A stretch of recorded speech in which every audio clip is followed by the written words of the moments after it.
I need to congratulate President Mahama for what he did the day after, the Tamale event. And many people have said it was very well put together and all of that. So the Tamale event was good. But there was more trouble from the Tamale event, wasn't it? Because he spoke about a 14-point plan. Before the Congress, my friend, the guy who marked the law school script, Black Rasta, he had commented on President Mahama's citizenship analysis. And President Mahama repeated it in UDS in Tamale on Monday. So we're going to show you what President Mahama said whilst we congratulate him for the event. Now, why are we congratulating President Mahama for the Tamale event? It's about this, the same thing I'm talking about. It's about the personalities who attended. He got Samuel Ofusampofu back into an NDC event, sitting next to Johnson Asedukete. I think that was great. I think that was good. We have to remember that. Congratulate John Mahama for that. He was in there. He got Ofusampofu there. Asedukete was there. He was there. Haruna Idrisu was there. Ato Forsen was there. So, to the extent that he thought about having an event in Tamale to have all of them there, I think that was good. That's the beginning of unity. For any political party, after the primaries, every political party, you have to unite people. Tonight, we'll be talking about a concept of the break the age that we found in our research, and I'll share that with you as well. That's also coming. So congratulations to John Mahama for that. But he talked about the citizenship thing again. This is what he said. After that, we will show you what Black Rasta said about that. This is President Mahama.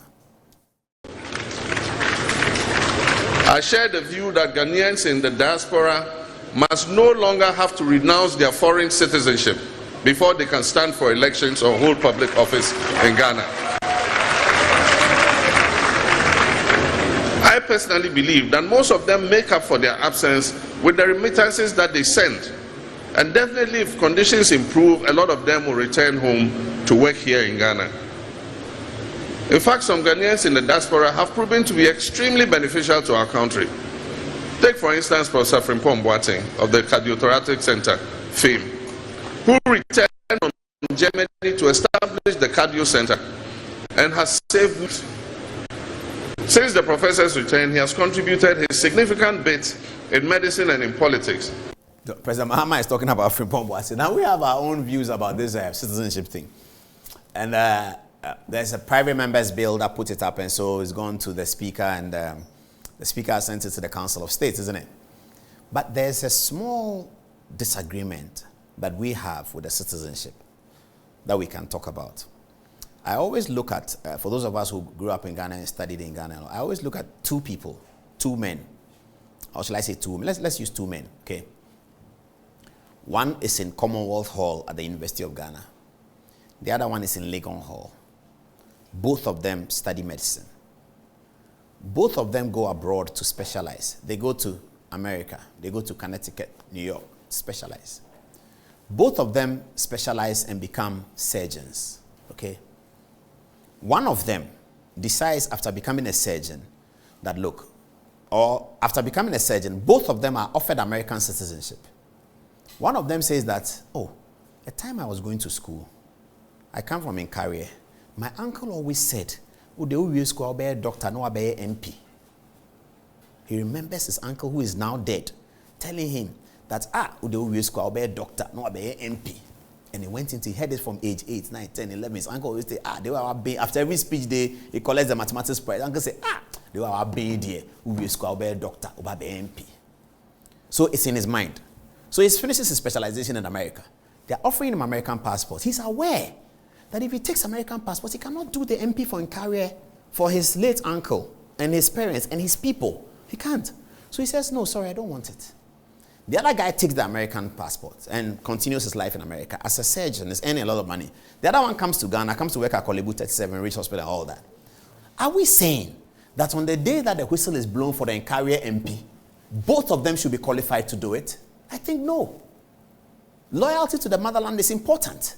But the people who have dual citizenship, it doesn't mean they cannot do anything in Ghana, but they cannot be members of parliament. They can do other things. They can be ministers, they cannot be ministers as well. They can be ministers, they can be deputy ministers, they can be judges. Can be a judge of the Superior Court of Judicature. It's okay. You can be CEO of something, you can lead Ghana Commercial Bank, you can lead Noguchi, you can even be Vice Chancellor of the University of Ghana, but you cannot be a member of parliament. I'm not so sure why members of parliament want that changed. I don't understand it. Why do we want that change? And we suspect that President Mahama is talking about it because he suspects that people are worried about it so that it will give him some votes. I mean, later tonight I'll be talking about Donald Trump and been inviting President Mahama to point us to his record as often as he can, rather than telling us what he's going to do, because the rebuttal for what he's going to do is what did you do that indicates that you will be able to do this. So tonight we'll put his 14-point plan on the screen and tell you how people are criticizing it. But that was John Mahama talking about citizenship. Now, here is the response delivered earlier, but still relevant because John Mahama has repeated it. It was delivered by Black Rasta. Have a look. It's only a minute long. Brother, my sister, can you believe what Mahama just said? All along I was giving you some very, very, very much underground support. I'll give Mahama the opportunity to come. And when Mahama comes up, oh, by all means, he will be able to correct some of the mistakes as he has said. And this is what you are bringing? You are bringing dual citizenship people to come and rule over us. My God have mercy. Where we've seen people like Gabi, what they are doing to us in this country. Oh, what a joke. Mr. President, did you just say this? Will somebody wake me up from this dangerous nightmare and tell me, Black Rasta, you did not hear this? I am going to allow dual what? Dual citizenship holders because they have the experience. So what? If they have the experience and they are loyal enough, they must shed off their dual citizenship and hold on to one. We have seen people who have shown us the way. They do not need to share their loyalty. My brother, my sister, this dual citizenship debate will continue unabated. But if Mahama has come out boldly to say this, I am truly ashamed. And I am very, very sad. And if I ever meet him, I'm going to tell him, Mr. President, who deceived you to say what you said? The fact that you want power does not mean that you can say anything populist. It's a shame. I'll leave it here. Rastafari. Yes, that was Black Rasta ranting about what President Mahama said. And on this one, this is the only time I agree with Black Rasta. You know that Black Rasta and I have had a difficult relationship because he marked my scripts at law school and he said that I failed. So we don't have a good relationship. He's a bad lecturer and a bad script marker because he marked the script. I'm saying he marked the script because he sat on TV and said, the last time I checked, that Paul Adom-Otchere failed law school exam. So I am assuming that he marked the script. So I think he did. So Black Rasta, remark it because I didn't fail. Right, mark the thing well. Or if you don't see my handwriting, call me. I'll type it for you to see. Okay.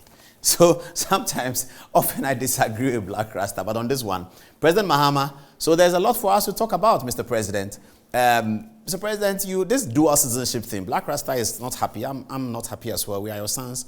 Can you please come again on that? We don't want you to be, we don't want your advisors to take you to the populist line. We want you to lead and present yourself to Ghana the way it should be. Okay.